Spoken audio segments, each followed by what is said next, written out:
আপনারা সকলেই ইতিমধ্যে অবগত হয়েছেন, আমাদের একটু আগে তৃণমূল ভবনে সাংবাদিক বৈঠক ছিল। সেখানে রাজ্য তৃণমূল কংগ্রেসের পক্ষ থেকে রাজ্যের সভাপতি সুব্রত বক্সী এবং অরূপ বিশ্বাস উপস্থিত ছিলেন। সেখানে আনুষ্ঠানিকভাবে আজকে শোভন চ্যাটার্জি এবং বৈশাখী বন্দ্যোপাধ্যায় দুজনই তৃণমূলে ফিরে এসছে। গণতান্ত্রিক দেশ, গণতান্ত্রিক সমাজ, আমি মনে করি গণতন্ত্রে যে কোনো রাজনৈতিক দল কে কোন রাজনৈতিক দল করবে সেটা বেছে নেওয়ার অধিকার সবার রয়েছে। এবং মধ্যেখানে কয়েক বছর যদিও তিনি সক্রিয় রাজনীতিতে ছিলেন না, কিন্তু নিয়মিত দলনেত্রীর সাথে তার যোগাযোগ ছিল, আপনারাও দেখেছেন। এবং দলনেত্রীর অনুমোদন ক্রমে শোভনদা এবং বৈশাখী দি দুজনকে দলে ফেরানো হয়েছে। আগামী দিন তারা সক্রিয়ভাবে তৃণমূল কংগ্রেসের হয়ে কাজ করবে। এবং আমি সকলের কাছে অ্যাপিল করব, জাতি দলমত নির্বিশেষে, রাজনৈতিক দল নির্বিশেষে যেভাবে আমাদের বাংলার প্রতি বিজেপি আঘাত আনছে, কেন্দ্রের ধারাবাহিক বৈমাতৃসুলভ আচরণ সহ 5 বছর ধরে আঘাত, লাঞ্ছনা, বঞ্চনা, বাংলার প্রতি অপমান, বাংলাকে বাংলাদেশি বলে দাগিয়ে দেওয়া, এই কেন্দ্রের বিরুদ্ধে আমাদের সকলকে ঐক্যবদ্ধ হয়ে লড়তে হবে। আমি প্রত্যেকটা বঙ্গবাসীর কাছে অনুরোধ করব যে আমরা সকলে মিলে বাংলার সমষ্টিগতভাবে লড়াই করে বাংলার জনগর্জনের ক্ষমতা কি সেটা আগামী নির্বাচনে বিজেপিকে বোঝাতে হবে। যারা বাংলার মানুষের ভোট নিয়ে বাংলাকে বাংলাদেশি বলে, তার বিরুদ্ধে লড়াইটা খালি তৃণমূলের নয়, সেই লড়াইটা আপামর জনসাধারণের, 10 কোটি বঙ্গবাসী। আমাদের দলনেত্রী ইতিমধ্যেই গতকাল আপনারা জানেন তৃণমূলের সোশ্যাল হ্যান্ডেল থেকে পোস্ট হয়েছে, আগামীকাল মিছিল রয়েছে। এবং এসআইআর এর বিরুদ্ধে তৃণমূল কংগ্রেসের সমস্ত স্তরের নেতা কর্মী, শুভানুধ্যায়ী সৈনিকদের আহ্বান জানানো হয়েছে। বিশেষ করে কলকাতা সহ যে পার্শ্ববর্তী 2-4টি জেলা রয়েছে, যেহেতু কাল থেকে ইনিউমারেশন ফর্ম ডিস্ট্রিবিউট হবে, বিভিন্ন জেলা থেকে লোকেদের আসতে বারণ করা হয়েছে। কাল থেকে বাড়ি বাড়ি গিয়ে বিএলওদের সাথে বিএলএ টুরা থাকবে, ইনিউমারেশন ফর্ম দেবে। শুধু কলকাতা এবং তার পার্শ্ববর্তী উত্তর 24 পরগনা, দক্ষিণ 24 পরগনা, হাওড়া, এই 2-3টি জেলা থেকে মূলত সবাইকে বলা হয়েছে। তার সাথে কলকাতার 144টা ওয়ার্ড রয়েছে। আগামীকালের ঐতিহাসিক মিছিলে আমি আপনাদের মাধ্যমে সকলের কাছে আবার একবার অ্যাপিল করব যোগ দেওয়ার জন্য।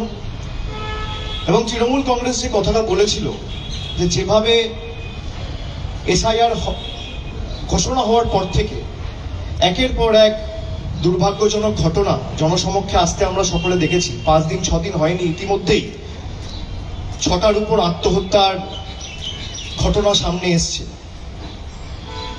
প্রথম একদম সেই পানিহাটির প্রদীপগড় থেকে শুরু করে তারপর আপনারা দেখেছিলেন ইলামবাজারে একজন 95 বছরের বয়স্ক বৃদ্ধ মানুষ, তিনি আত্মহত্যা করেন।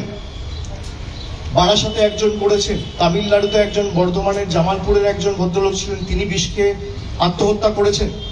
তার সাথে আরো একজন ভর্তি ছিল, আমি একটু আগে খবর পেলাম তিনিও মারা গেছে। আজকে ডানকুনিতে একজন আত্মহত্যা করেছেন এসআইআর এর আতঙ্কে এবং ভয়ে। আমরা যেটা প্রথম দিন থেকে বলেছিলাম যে একজন যোগ্য ভোটারের নামও যদি ভোটার তালিকা থেকে বাদ যায়, তৃণমূল কংগ্রেস এই আন্দোলন দিল্লির বুকে নিয়ে যাবে। এবং যারা কেন্দ্র সরকারের এবং দিল্লির তল্পিবাহক হয়ে কাজ করে বাংলার মানুষের বিরুদ্ধে আঘাত এনে বাংলাকে ভাতে মারতে চাইছে, বাংলার মানুষের পরিচয় বাংলাদেশি বলে দাগিয়ে দিয়ে তাকে অপমান করতে চাইছে, শুধু বাংলায় কথা বলে বলে তাকে বাংলাদেশি বলতে চাইছে, তাদের বিরুদ্ধে এই লড়াই আগামী দিন আরো তীব্রতর হবে এবং দিল্লিতে গিয়ে পৌঁছাবে। আমি বলেছিলাম যে একটা যোগ্য লোকের নামও যদি বাদ যায় তাহলে তৃণমূল কংগ্রেস আগামী দিন দিল্লি যাবে। ইতিমধ্যেই যে 5 জন 6 জন মারা গেছে, তারা কি যোগ্য না অযোগ্য? বিজেপির বন্ধু এবং ইলেকশন কমিশনের প্রতিনিধিদের প্রতি আমার প্রথম প্রশ্ন, যে আপনারা বলছেন যে 2002-এর ভোটার তালিকায় যাদের নাম রয়েছে তাদের নাম বাদ যাবে না। সোনালী খাতুন, যাকে বাংলাদেশি বলে আখ্যায়িত করে বাংলাদেশে পাঠিয়ে দেওয়া হয়েছে, তার মার নাম রয়েছে 2002-এর তালিকায়, বাবার নাম রয়েছে 2002-এর তালিকায়। মুরারাই বিধানসভার ভোটার তালিকা বা খসড়া তালিকা যদি আপনারা দেখেন, সোনালী খাতুনের মায়ের নামও রয়েছে, বাবার নামও রয়েছে। হাইকোর্ট বলেছে সে ভারতীয়, সুপ্রিম কোর্ট বলেছে সে ভারতীয়, সুপ্রিম কোর্টে বোধহয় মামলা চলছে, হাইকোর্ট বলেছে সে ভারতীয়, তাকে ফিরিয়ে আনতে হবে এবং একটা নির্দিষ্ট সময়সীমা বেঁধে দেওয়া হয়েছিল তাকে ফিরিয়ে আনার জন্য।